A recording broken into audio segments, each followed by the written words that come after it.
Belarus across the globe in 9 languages, 24/7, online, FM and satellites.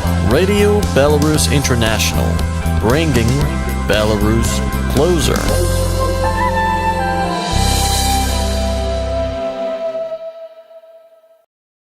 Labadiena, draugai, senai nesimatėm. Šiandien studijoje su jumis bendrausime tryse. Mūsų svečiai Erika Švenčionė, Tarptautinio geros kaimynystės forumo Lietuvos vadovė. Labas, Erika. Sveiki, sveiki. Ir Teisingumo aušra atstovas, filosofas, politologas Michailas Bugakovas. Ir aš, Tarptautinio radijo Belarus vedantysis, Tarptautinio geros kaimynystės forumo atstovas Baltarusijoje Edikas Jegelavičius. Labadiena, Michailai. Sveiki. Praėjusį sekmadienį, gegužės 12 dieną, Lietuvoje įvyko pirmas prezidento rinkimų turas. Galbūt kažkas turėjo didelis lūkesčius ir iš šių įvykusių rinkimų tikėjosi kažko kitko, nors objektyviai galvojantis ekspertai gana tiksliai nuspėjo rinkimų baigtį. Priminsime klausytojams ir žiūrėtojams, jog į antrą turą išėjo esamas Lietuvos prezidentas Gitanas Nausėda, surinko 44,1% dalyvavusių rinkėjų balsų, ir Ingrida Šimonytė, esanti ministrė pirmininkė, surinko 19,86% balsų. Į rinkimus atėjo 59% rinkėjų, kurie rinkosi iš 8 kandidatų į prezidento postą. Erika, galbūt teko dalyvauti rinkimuose, ar eisi balsuoti į antrą turą? Ką kalba paprasta liaudis apie šios rinkimus? Na, aš manau pirmiausiai, kad šie rinkimai yra labai didelė mūsų pergalė. Vis tik tai tokioje sudėtingoje situacijoje, kada kitaminčiai persekiojami, kada demokratija mūsų šalyje nekvepia, mes turėjome opozicinių kandidatų. Vieni buvo daugiau opoziciniai, kiti mažiau, bet mes juos turėjome ir jų rezultatas yra tikrai neblogas. Startuojant pirmą kartą rinkimuose puikiai, manau, pasirodė ponas Eduardas Vaitkus ir tai yra jau didžiulė pergalė mūsų visų. Jeigu skaičiuojant bendrai opozicionierių balsus, aš manau, nors dalinai, bet opozicionierių. Tai tiek už poną Vėgėlę, tiek už poną Žemaitaitį ir už poną Vaitkų vis tik tai balsavo žmonės, kurie nori permainų Lietuvoje ir kurie tikėjosi, kad laimėjus šitiem kandidatam Lietuva pasuks kitą kryptimį, nes visų šitų kandidatų kalbose dalinai buvo kalbama apie kažkokią taikos sutartį, apie Lietuvos neutralitetą ir Lietuvos nedalyvavimą būtent kariniuose konfliktuose, paramą, bet nedalyvavimą. Taigi aš manau, kad mes laimėjome tikrai labai gražų rezultatą. Kas mūsų laukia ir kokia perspektyva, tai apžiūrėjus vakardienos, užvakardienos ir šiandien ryto pasisakymus valstybiniai žiniasklaidai, supratau, kad jie yra labai sunerimę, be galo sunerimę. Jie yra panikoje, nes dabar visas dėmesys nukreiptas, kokių reikia imti žingsnių, kad utilizuoti, va taip vadinamus vatnikus, neprileisti jų prie Seimo rinkimų ir keisti žmonių mąstymą. Tai manau, kad mes sulauksime represijų, aš manau, kad mes sulauksime persekiojimų ir aš manau, kad galimai visiškai tikėtina, kad Eduardas. Ar Eduardo Vaitkaus laukia jūsų likimas, Erika? Jūs taip galvojat, kad jį pradės persekioti? Taip, aš taip manau, kad Eduardo Vaitkaus laukia būtent kažkokia tai byla. Ir tarp kitko valdantieji, netgi opoziciniai, tai yra, kada buvo debatai, taip jie taip labai drąsiai pasisakė, kad Vaitkus netinkamas čia, kad jo retorika yra nenaudinga ir kaip ponas Nausėda jam replikavo, kad prezidentas tai yra pagrindinis karinių pajėgų vadas ir kam jūs, sako, vadovausite balandžiam, tai buvo oficialus pasišaipimas. Kitas pasišaipimas iš ponios Ingridos Šimonytės, kai jinai pasakė tą liaudės patarlę, kad protas ateina su metais, o paskui metai ateina vieni. Tai buvo mobingas, tai buvo tiesiog labai negražus elgesys iš žmonių, kurie užima tokią padėtį visuomeniai. Taigi šiandien aš manau, kad visas judesys, kuris vyksta aptariant rinkimus, yra dėl to, kad mes pasiekėme pirmąją realią ir stiprią ir galingą pergalę. Supratau, dabar Michailai. Michailai, ką galvojate apie įvykusius rinkimus? Ar esate patenkintas jų rezultatais? Ar rinkimuose buvo pažeidimų? Ar buvo kažkas tokio neįprasto, į ką galima buvo atkreipti dėmesį? Šie rinkimai, mano galva, iš tiesų buvo svarbus ir ne tiek dėl jų rezultatų, kiek dėl pačio fakto rinkimų. Jie turėjo savo tokią svarbią specifiką, ypač priešrinkiminės kampanijos stadijoje. Paminėsiu kelius, mano galva, svarbius dalykus. Pirmą kartą ryškus antisisteminis kandidatas sugebėjo surinkti gana įspūdingą parašų reikiamą dalyvavimo rinkimuose skaičių, kiekį. Prieš tai, kiek atsimenu, net Rolandas Paulauskas nebuvo surinkęs reikiamą kiekį parašų.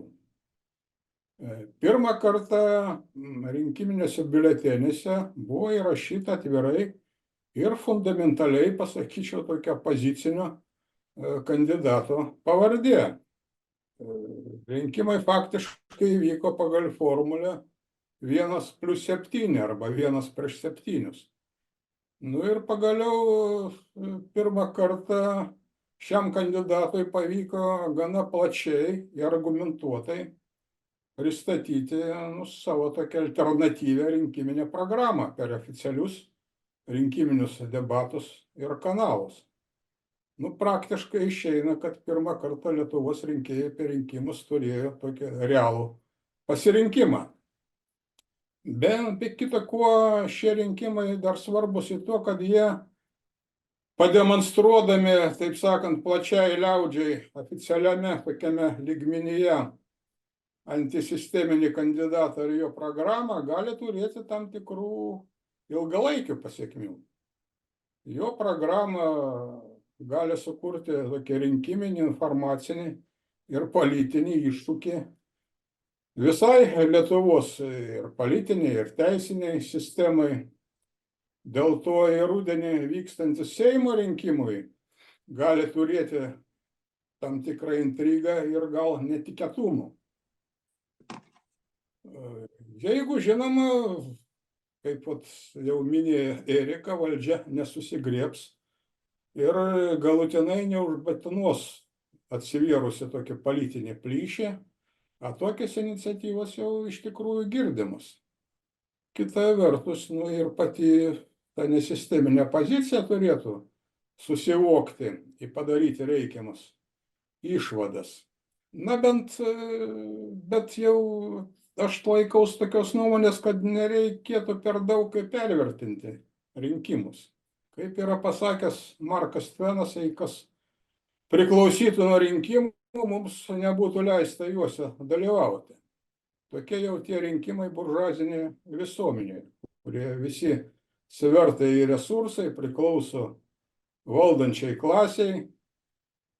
Taip vadinamose demokratinėse šalyse rinkimai iš liaudės valios išraiškos jau senai tapo, transformavosi iš šios klasės elito valdžios užkonservavimo instrumentą. Be to, šiandien Lietuva smarkiai integruota į NATO ES struktūras.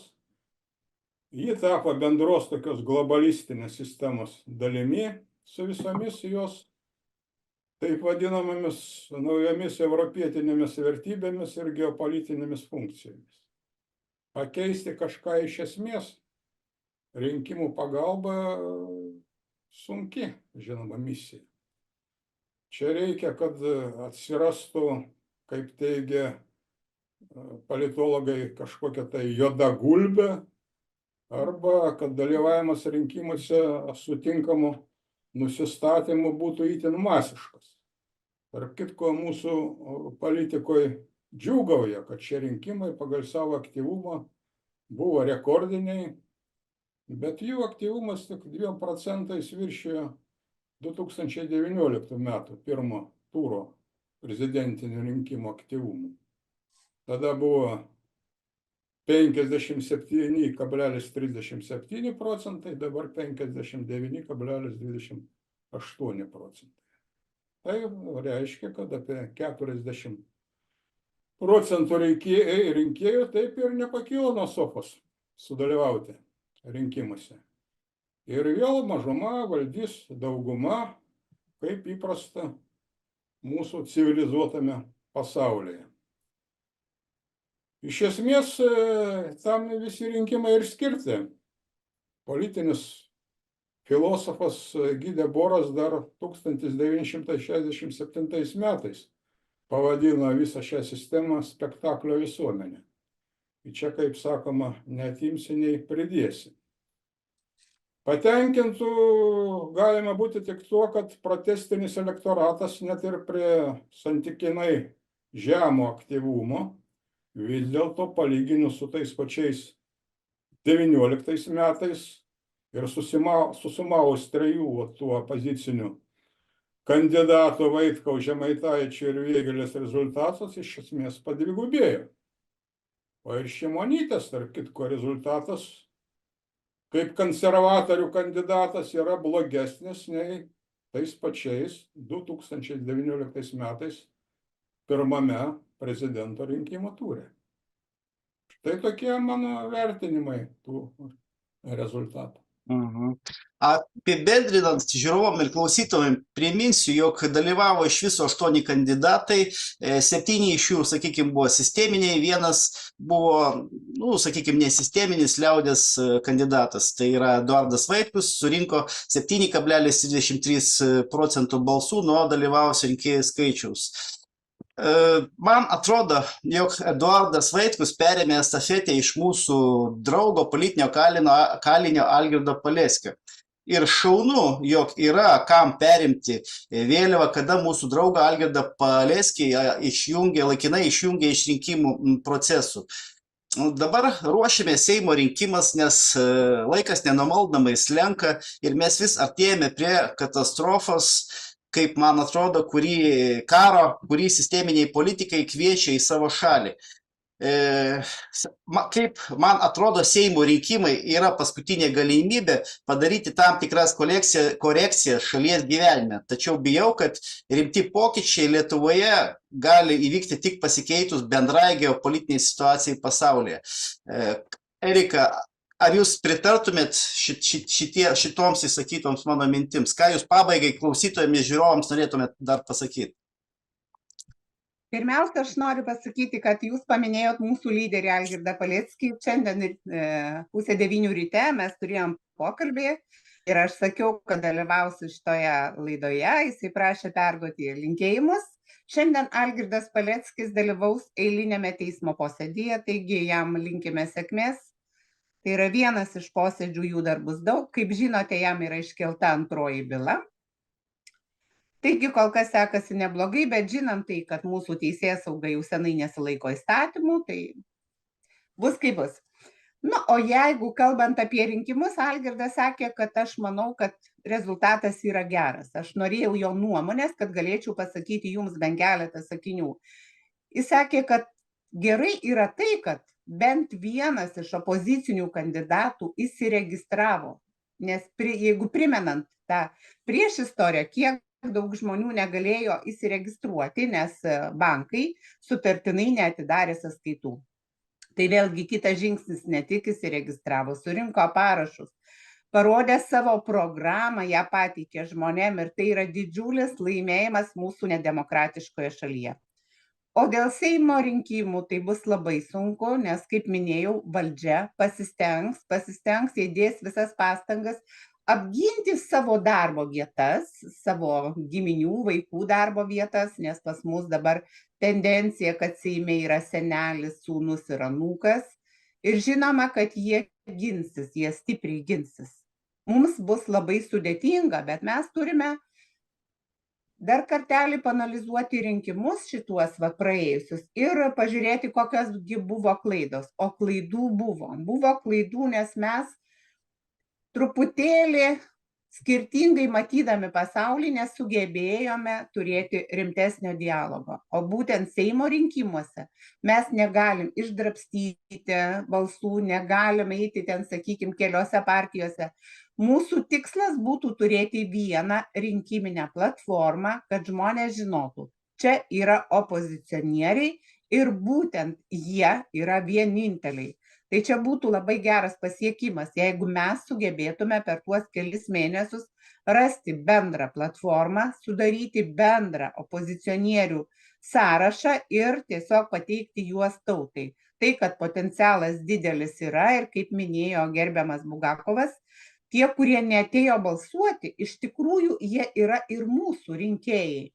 Nes apklausa rodo, kad daugelis iš jų neatėjo todėl, kad nusivylę, nesitiki permainų Lietuvoje ir žinoma, pasiekti permainas rinkimuose yra sunku, bet būtina. Jeigu mes to nedarysime, žmonės nusivils, jie išvis nematys jokios prošvaistės šviesos tunelio gale, o to negalima leisti.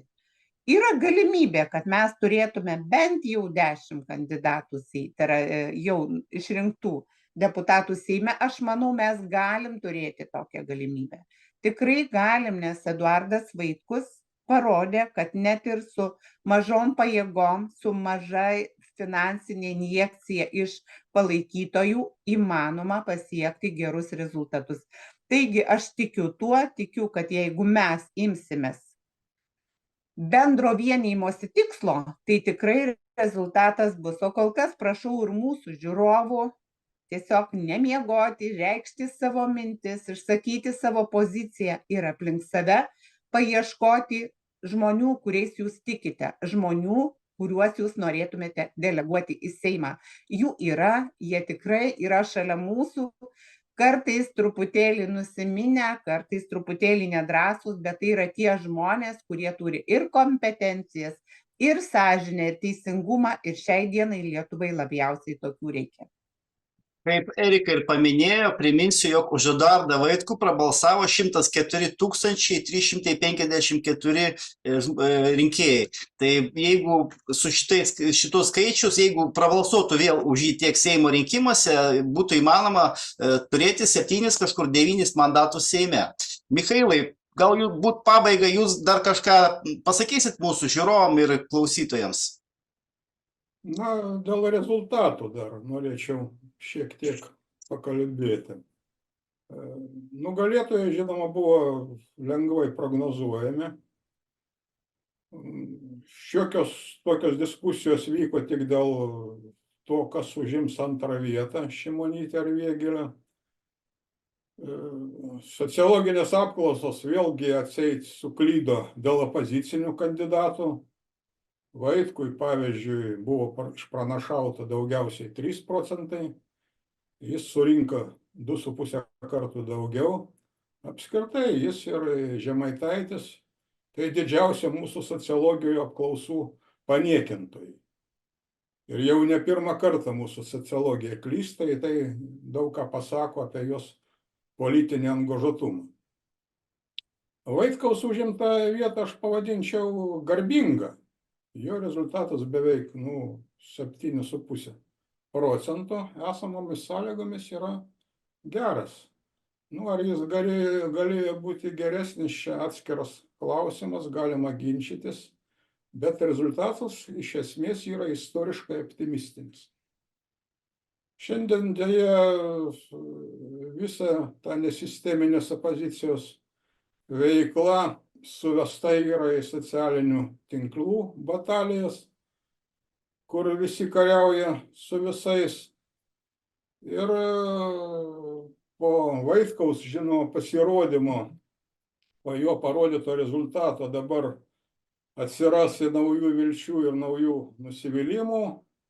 Vėl suaktyvės kalbos ir jau aktyvėja kalbos apie vienijimąsi, būtinumą per artėjančius Seimo rinkimus ir vienytis tikrai reikia.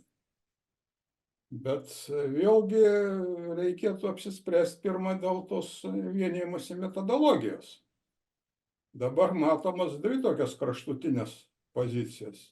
Vieni teigia, kad vienytis reikia su visais, kurie bent jau opoziciškai nusiteikę dabartinės valdžios atžvilgių, nepaisant įvairių ideologinių, politinių, geopolitinių ir tokių konkrečių skirtumų.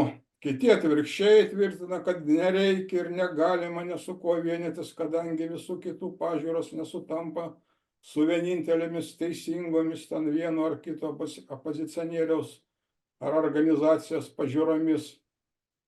Atseit reikia užsiimti švietėjišką veiklą tik tais, kol visų pažiūros taps teisingos.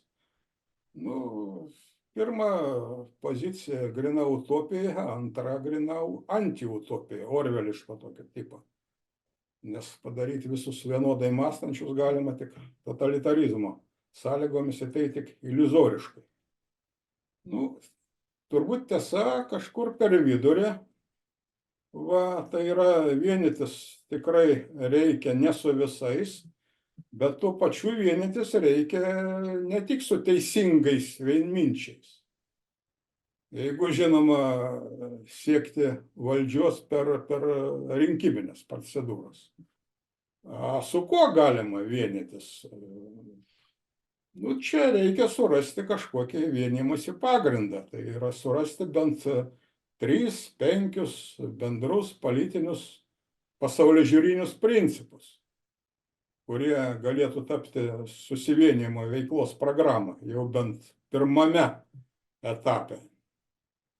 Štai dabar, man rodos, pagrindiniu tokiu principu tampa antikarinė pozicija. Ir iš vis, mano galva, šiandien Lietuvai, tame tarpe ir opozicijai, turėtų rūpėti 3 opiausi tarpusavy tampriai susiję klausimai. Tai taikos išsaugojimas, tai santykiai su kaimynais ir tai socialinė problematika. Jeigu dėl tų 3 jau bent klausimų būtų galima susitarti, tai čia ir būtų toks vienymosi pagrindas. Viskas aišku. Draugai, mes daugmaž įsipaišome į laidos formatą iki 30 minučių. Vėlgi, tada ačiū didelis už linkėjimus nuo Algirdo Paleckio. Palinkėsim Algirdui sveikatos, palinkėsim, kad jam ten viskas būtų gerai kalėjime ir kad jis kuo greičiau iš ten išeitų. Ir palinkėsim Lietuvos žmonėm, kad visgi tas karas neateitų į mūsų šalį ir tie politikanai, kurie dabar valdžioje, nesugebėtų jo atitempti į savo šalį. Didelis ačiū šiandienos pašnekovams Erikai ir Michailui. Iki kitų kartų. Viso geriausio, draugai. Viso gero. Tai mes kaip tik labai gerai čia įsipešėm į 25 minutės, kaip tik ir buvo prašyta, kad nuo 20 minučių iki 30 minučių būtų laida. Tai tada ačiū Jums ir galbūt tada, jeigu Jūs turėsit laiko ir galėsit, aš Jūs kviesiu tada dažniau, Bel Teleradio, ten kažkokias tokias trumpas laidelės galėsim daryti. Vasarą manęs galit nekviesti, nes aš retai būsiu Vilniuje. Supratau, viskas aišku. Tai nuo rudens tada, Michailai, Jūs, jo? Jo. Supratau. Tai tada ačiū, Michailai, ačiū, Erika. O tau labai dėkojame, mes žinom, kad tau sunku, mes žinom, kad tu svetimoje šalyje ir kai tu šipsaisi, žinai, pas mus irgi nuotaika geresnė. Taip, kad tu ten šaunuolis ir mes tavim labai didžiuojamės. Ačiū, draugai, ačiū. Būna man ryšio, ar ne? Tai ką tada? Viso geriausio tada. Mes. Iki.